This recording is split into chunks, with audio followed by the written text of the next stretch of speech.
अस्सलाम वालेकुम स्टूडेंट्स, उम्मीद है खैरियत से होंगे। आज हम शुरू करते हैं P value and its application. P value और इसके एप्लीकेशंस क्या है। तो जैसे कि आपको पता है कि इससे पहले वाली यूनिट 7 में हमने डिस्कस करवाया था नल हाइपोथेसिस और अल्टरनेट हाइपोथेसिस, और उधर जो है ना हमने ये बात की थी कि आप जब नल हाइपोथेसिस को रिजेक्ट करवाते हो तो नल हाइपोथेसिस को रिजेक्ट करने के लिए जो है ना आपका जो कैलकुलेटेड वैल्यू होता है वो लाजमी तौर पर वो रिजेक्शन एरिया में पाल होना चाहिए। जब आपकी कैलकुलेटेड वैल्यू वो रिजेक्शन एरिया में पाल हो जाए तो फिर जो है ना हम ये कहते हैं, फॉर एग्जांपल ये आपके पास इधर जो है ना रिजेक्टेड एरिया है, तो इधर जब आपका कैलकुलेटेड वैल्यू पाल हो जाए तो फिर आप नल हाइपोथेसिस को रिजेक्ट करते हो।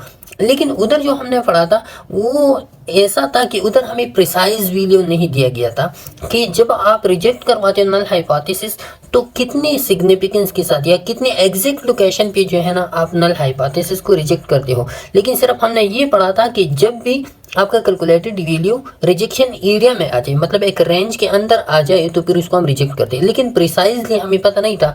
तो जो प्रिसाइज इंफॉर्मेशन हमें देते हैं कि किस तरह या कितनी सिग्निफिकेंस के साथ जो है ना आप नल हाइपोथेसिस को रिजेक्ट करते हो, कितनी परसेंटेज के साथ आप नल हाइपोथेसिस को रिजेक्ट करते हो, तो वो हमें पी वैल्यू देता है कि किस तरह जो है ना आपने नल हाइपोथेसिस को या एक्सेप्ट करना है या रिजेक्ट करना है। तो ये हम बाद में पढ़ेंगे, लेकिन इसी यूनिट में जो है ना स्पेसिफिकली हम पी वैल्यू के इंट्रोडक्शन पढ़ेंगे, फिर जो है ना पी वैल्यू किस तरह कैलकुलेट करते हैं और फिर जो है ना पी वैल्यू को हम किस तरह इंटरप्रेट करवाएंगे। सो चलते हैं अपने लेक्चर की तरफ। लेकिन लेक्चर पे जाने से पहले आपसे रिक्वेस्ट है, अगर आप हमारे चैनल पे नहीं हो तो चैनल को जरूर सब्सक्राइब करें और इसको फ्रेंड के साथ जरूर शेयर करवाएं। ओके, तो सबसे पहले जैसे कि मैंने आपको बताया कि पी वैल्यू होता क्या है, तो इसकी डेफिनेशन हम पढ़ते हैं। The area that falls in the tail beyond the value of the test statistics, वो एरिया जो आपके टेस्ट स्टैटिस्टिक्स से या आपकी कैलकुलेटेड वैल्यू होता है उस कैलकुलेटेड वैल्यू के बियॉन्ड पाल हो जाए। फॉर एग्जांपल ये हमारे पास जो है ना ये क्या है, ये टेबल है और इधर जो है ना ये हमारा जी ट्यूबुलेटेड वैल्यू आ गया। ट्यूबुलेटेड जो हमने इज्यूम या हाइपोथेटिकल वो 1.96 है। इधर जो जी कैलकुलेटेड वैल्यू फॉर एग्जांपल वो हमारे पास आ गया 2.36। तो इसका मतलब ये है कि जी ट्यूबुलेटेड से ऊपर ये वाला सारा रिजेक्शन एरिया है। क्या है? रिजेक्शन एरिया है ये जी ट्यूबुलेटेड के अबाव। अब ये वाला जो 2.36 जी कैलकुलेटेड है ये रिजेक्शन एरिया में पाल कर गया। लेकिन रिजेक्शन एरिया में ये जब पाल कर गया तो इसका मतलब ये है कि हम नल हाइपोथेसिस को रिजेक्ट करते हैं।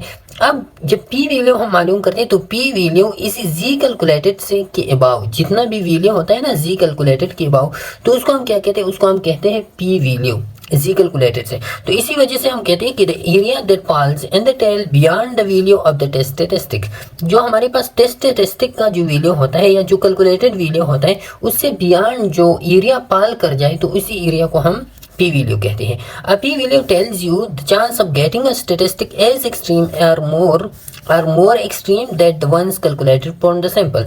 अब ये जो है ना ये पी वैल्यू हमें क्या बताता है? ये हमें उस चांस को, उस प्रोबेबिलिटी को हमें बताता है, एक्सप्लेन करता है कि जो आप कैलकुलेट करते हो आपकी कैलकुलेटेड वैल्यू से जितना एक्सट्रीम आता है, जो आप कैलकुलेटेड वैल्यू होता है वो कैलकुलेटेड वैल्यू आपकी सैंपल स्टैटिस्टिक से कितनी एक्सट्रीम में आता है, कितनी अबाव में आता है। ये आपका कैलकुलेटेड वैल्यू है कि पी वैल्यू आपको बताता है कि आपका ये जो कैलकुलेटेड वैल्यू है वो कितने एक्सट्रीम में आ गया है आपकी ट्यूबुलेटेड वैल्यू से या आपकी टेस्ट स्टैटिस्टिक वैल्यू से। Okay, the one calculated from the sample. Okay, अच्छा फिर जो है ना ये वाला हमारे पास हो गया, ये सैंपल इसका डिफिनीशन हो गया पी वैल्यू का।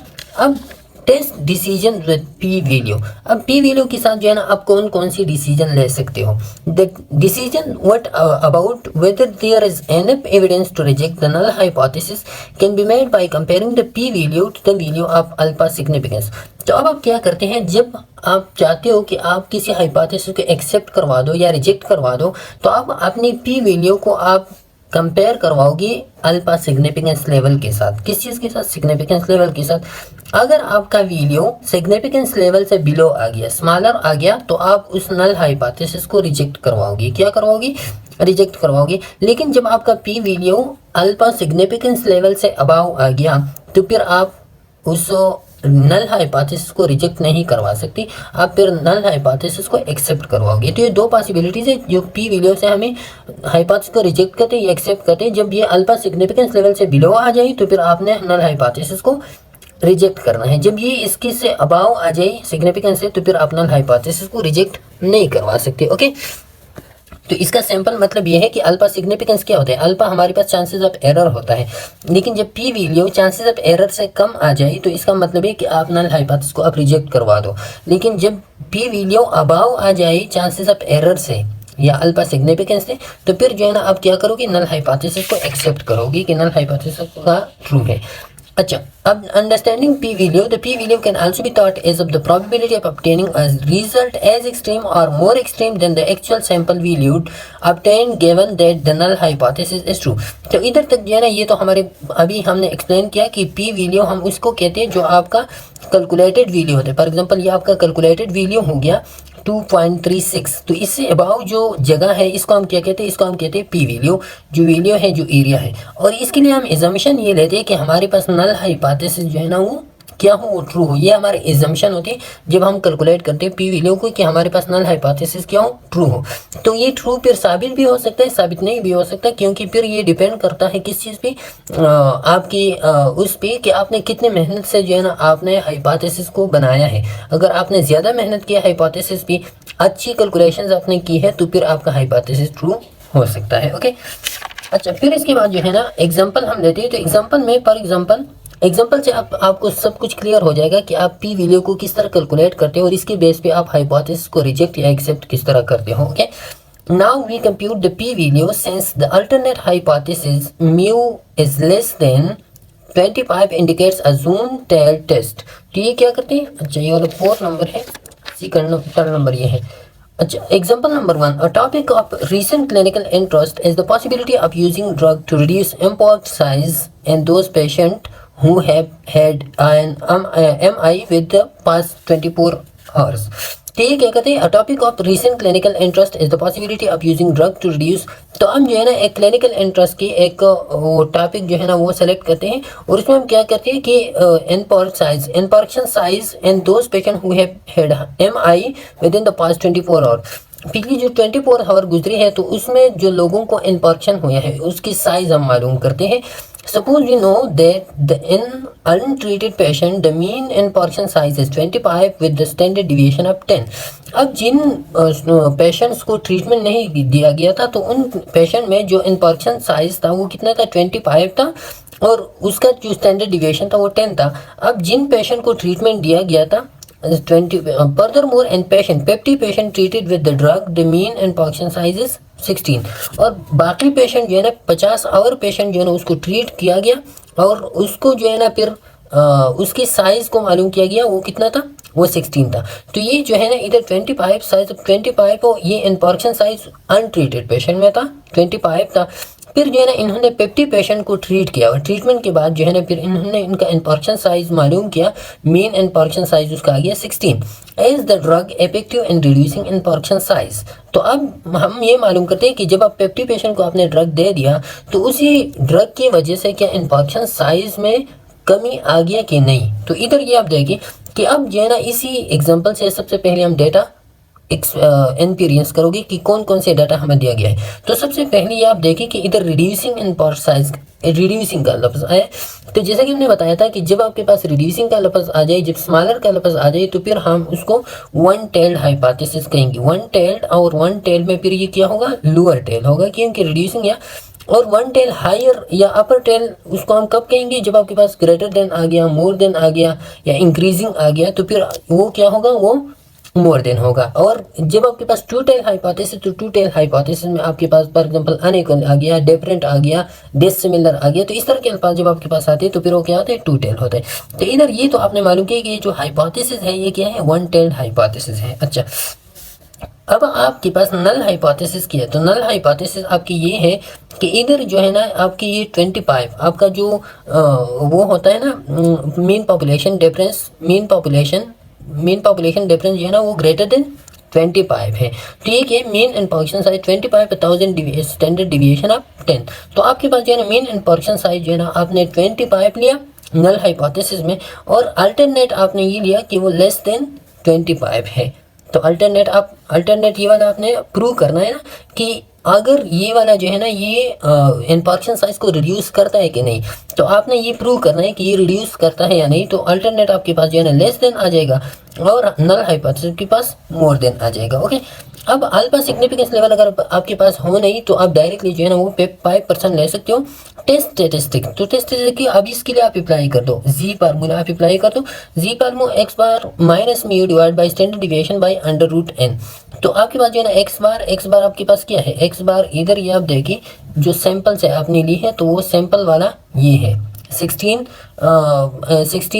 मीन है ना, सैंपल के लिए 16 मीन है एंड माइनस म्यू, तो म्यू कितना है आपके पास, म्यू आपके पास जो है ना इधर आएगा mu is equal to the 16 bar, तो म्यू आपके पास जो है ना वो क्या है, ये वाला पॉपुलेशन साइज आपके पास क्या है 25 है, तो म्यू आपके पास हो गया 25 और साथ में जो है ना स्टैंडर्ड डिविएशन आपके पास क्या है, स्टैंडर्ड डिविएशन इधर आपको दिया गया है 10 और साथ में जो है ना आपको दिया गया है फिर सैंपल साइज, तो सैंपल साइज इधर जो है ना ये है सैंपल 50 है। तो सैंपल से आपने जो है ना ये मालूम करना है कि आपके पास जो वो है कि ये वाला जो दिया गया है आपको अनट्रीटेड पेशेंट में, तो ये टोटल पॉपुलेशन का म्यू है तो क्या है 25 है। ये वाला जो मीन आपको दिया गया है तो ये सैंपल से इन्होंने दिया है 16 है, ये सैंपल साइज है, स्टैंडर्ड डिविएशन ये फार्मूले में लगा दो तो आपके पास ये आ जाएगा -6.36। तो ये जी कैलकुलेटेड वैल्यू हो गया, क्या हो गया, जी कैलकुलेटेड। जब हम रिजेक्शन एरिया को मालूम करते हैं तो रिजेक्शन एरिया के लिए हमने जो है ना जी ट्यूबुलेटेड वैल्यू मालूम करना है। जी ट्यूबुलेटेड हम मालूम करेंगे अल्फा वैल्यू से, अल्फा हमारे पास 5% है तो ये हमारे पास आएगा 0.05। इधर आप देखिए ये वाला जो वैल्यू हमारे पास आ गया ना ये जी कैलकुलेटेड, तो ये जी कैलकुलेटेड जब आप ग्राफ पे ड्रा करोगे तो ये हमारे पास इधर आएगा -6.36। अब जब हम पी वैल्यू को मालूम करते तो हमने कहा था कि पी वैल्यू हम कहेंगे उस एरिया को जो जी ट्यूबुलेटेड जी कैलकुलेटेड वैल्यू से अबाव हो, उसको हम क्या कहेंगे, पी वैल्यू। तो ये वाला एरिया हमने मालूम करना है, क्या मालूम करना है, ये वाला एरिया। तो इस एरिया को मालूम करने के लिए जब आप जाते हो किस चीज़ पे, जी टेबल पे, तो जब आप जी टेबल पे जाते हो तो जी टेबल पे इधर आप देखिए जी टेबल जब आप अपने साथ आप खोल लो तो इधर जो है ना हमारे पास वैल्यू है 3.9 तक, 3.9 से अबाव जो है ना वैल्यू नहीं है जहाँ पे हम एरिया को मालूम करें। तो ये एरिया हम जी टेबल से मालूम नहीं कर सकते। जब ये एरिया हम मालूम नहीं कर सकते तो हमारे पास जी टेबल में ये वाला 3.9 तक है, क्या है 3.9 तक है। इधर आप देखिए 3.9 और 3.9 पे हमारे पास जो एन वाला है तो एरिया है 0.5 है। जैसे कि हमने पहले भी कहा था कि जीरो के इधर इस साइड पर इस साइड पे 0.5 का क्या होता है 0.5 एरिया होता है। तो ये हमारे पास क्या है 0.5 का एरिया है इस साइड पे भी और इस साइड पे भी, लेकिन हमारे पास जो है ना 1/10 हाइपोथेसिस, इस वजह से हम सिर्फ इसी साइड को कंसिडर करते हैं क्योंकि वैल्यू हमारे पास इस साइड पे आए। तो ये हमारे पास आ गया 0.5 3.9 जी स्कोर के लिए, किस स्कोर के लिए 3.9 जी स्कोर के लिए। तो अब जो है ना हम मालूम करते हैं 3 जी स्कोर के लिए, क्या मालूम करते हैं, एरिया हम मालूम करते हैं 3 जी स्कोर के लिए और 3 जी स्कोर से बिलो जो एरिया होगा उसको हम पी वैल्यू एज्यूम करेंगे। ओके, फिर बाद में हम इंपीरियंस करते हैं कि किस तरह, लेकिन 3 के लिए 3.9 के लिए आपके पास 0.5 एरिया है, 3 के लिए आपके पास जो एरिया है इधर आप देखिए हमारे पास 3 है, 3 के लिए या 3 जी स्कोर के लिए आपके पास एरिया होगा 0.4987। तो ये वैल्यू आप एरिया हमारे पास आ गया 0.4897। अब ये 3 और 3.9 के दरमियान जो एरिया है वो एरिया हमने मालूम करना है, तो वो क्या होगा, वो कैसे मालूम करेंगे, ये 0.5 से आप माइनस करो 0.4987, तो जब इससे मालूम माइनस करो तो आपके पास वैल्यू आ जाएगा ये 0.001। तो ये हमारे पास पी वैल्यू हो जाएगा। जब आप ये 0.5 से आप माइनस करवा दो 0.4987 तो ये हमारे पास आएगा 0.001 राउंड अबाउट इस तरह क्या आएगा। तो ये हमारे पास पी वैल्यू है, लेकिन ये हमारे पास एग्जैक्ट पी वैल्यू नहीं है। क्यों, क्योंकि हमने कहा था कि पी वैल्यू इस कैलकुलेटेड से अबाव होगा, लेकिन कैलकुलेटेड हमारे पास है ही नहीं। तो ये आप देखिए कैलकुलेटर हमारे पास जी टेबल नहीं, तो इसी वजह से हमने इज्यूम कर लिया 3। तो 3 से ये वाला 3 से 3.9 तक हमारे पास जो है ना ये वाला पी वैल्यू आ गया 0.001। अब जो है ना आप इस 3 से यहाँ तक, इससे भी आप नीचे आओगे ये 6.3 से, तो और भी आपके पास ये वैल्यू कम होगा, घटता जाएगा। जितना आप इस साइड पे आओगे तो ये वाला वैल्यू आपके पास और भी घटता जाएगा और भी घटता जाएगा। तो इसी वजह से हम सिंपली ये कहते हैं कि P value is less then 0.001। 0.001 ये 3.9 तक आ गया, इससे जब और भी आप आओगे तो आपके पास ये वैल्यू जो है ना और भी नीचे आएगा। तो हम डायरेक्टली कहते हैं, क्योंकि हमारे पास जी टेबल में है, तो हम डायरेक्टली कहते हैं कि P value is less then 0.001। तो ये हमारे पास क्या हो गया, पी वैल्यू हो गया, P value is less then 0.001। तो ये हमारे पास पी वैल्यू हमने कैलकुलेट कर दिया। अब पी वैल्यू को इंटरप्रेट कैसे करते हैं, ओके। तो जब आप पी वैल्यू को इंटरप्रेट करते हो मतलब आप ये कंक्लूड करते हो कि हम नल हाइपोथेसिस को आप रिजेक्ट करवा दें या एक्सेप्ट कर दें, तो आप क्या करोगे, इसको आप कंपेयर करोगे अल्फा वैल्यू के साथ। किस चीज़ के साथ? अल्फा वैल्यू के साथ। तो अल्फा वैल्यू के साथ ये इंटरप्रिटेशन स्टेप ये जो है ना वन टेल्ड और टू टेल हाइपोथेसिस में थोड़ा सा डिफरेंट है। टू टेल का मैं भी बताऊंगा, इसी तरह जो है ना आप देखिए सिर्फ वन टेल का। तो वन टेल का ये वाला अल्फा वैल्यू हमारे पास आ गया था, क्या था? 0.05 था, क्योंकि हमारे पास 5% सिग्निफिकेंस लेवल था ना। 5% जब आप 100 पे डिवाइड करवा दो तो आपके पास आएगा 0.05। तो सिग्निफिकेंस लेवल हमारे पास 0.05 था। तो इधर आप देखिए ये पी वैल्यू ये क्या है? 0.001 है। 0.001 0.05 से लेस होता है, तो P is less then alpha.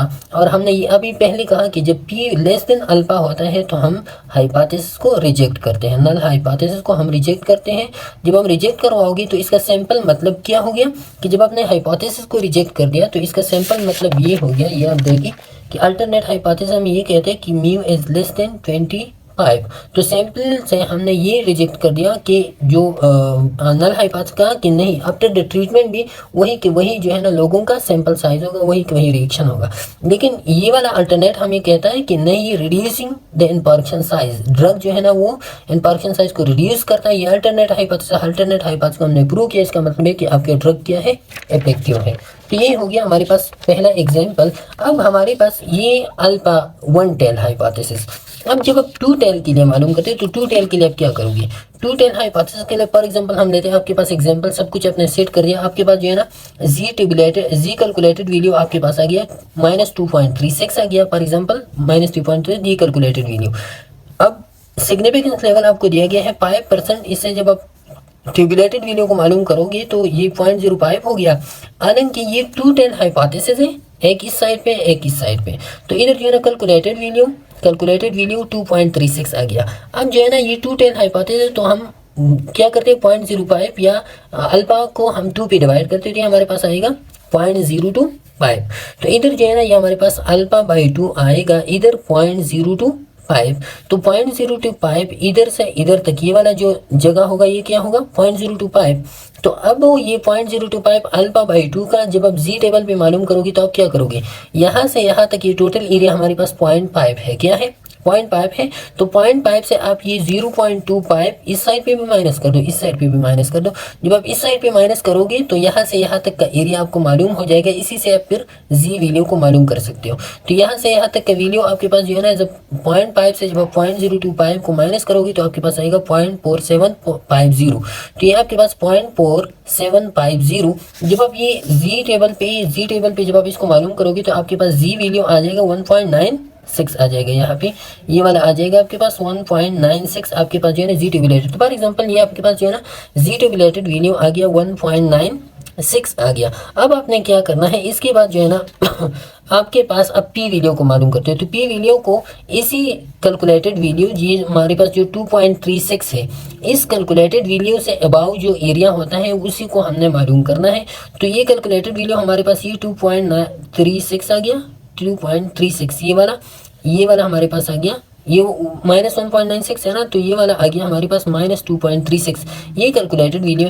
अब ये कैलकुलेटेड वैल्यू जब आप इसकी एरिया को या इसकी उसको मालूम करना चाहते हो उसकी पी वैल्यू को, तो इससे अबाव जो एरिया आता है वो एरिया आपने मालूम करना है। तो जब आप उस एरिया को आप अबाव एरिया को मालूम करोगे तो ये अबाव इधर जो है ना 0.5 है ना, और ये वाला जो एरिया है ये आप मालूम करोगे तो ये वाला एरिया हमारे पास क्या हो जाएगा 2.36। आप इधर देखें कि 2.36 पे एरिया क्या आता है।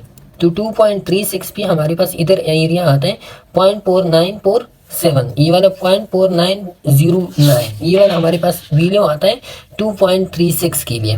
तो ये एरिया आपने मालूम कर दिया इसी एरिया के अबाउ। तो इसी एरिया और 0.5 में जो डिफरेंस है उसको आप मालूम कर दो तो आपके पास आएगा 0.009। तो ये सिंपली वही के वही स्टेप्स है जो पहले वाली एग्जांपल में हमने बताई। लेकिन इधर डिफरेंस सिर्फ ये है कि आप क्या करोगे, आप इस 0.009 को आप 2 के साथ मल्टीप्लाई करोगे।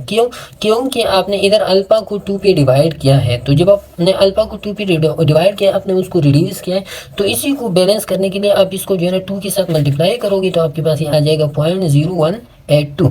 तो जब आप इसको जो है ना वो करते हो सैंपल करते हो तो आपके पास ये आ जाएगा 0.02। तो पी वैल्यू आपके पास 0.02 आ गया। अब 0.02 को आप जो है ना पी अल्फा वैल्यू से कंपेयर कर दो। अल्फा वैल्यू हमारे पास 0.05 है, तो ये उसके साथ कंपेयर कर दो तो ये उससे छोटा आ जाएगा। 0.02 जो है ना ये 0.05 से कम है, इसी वजह से हम फिर नल हाइपोथेसिस को क्या करते हैं, रिजेक्ट करते हैं। तो ये सैंपल हमारे पास था।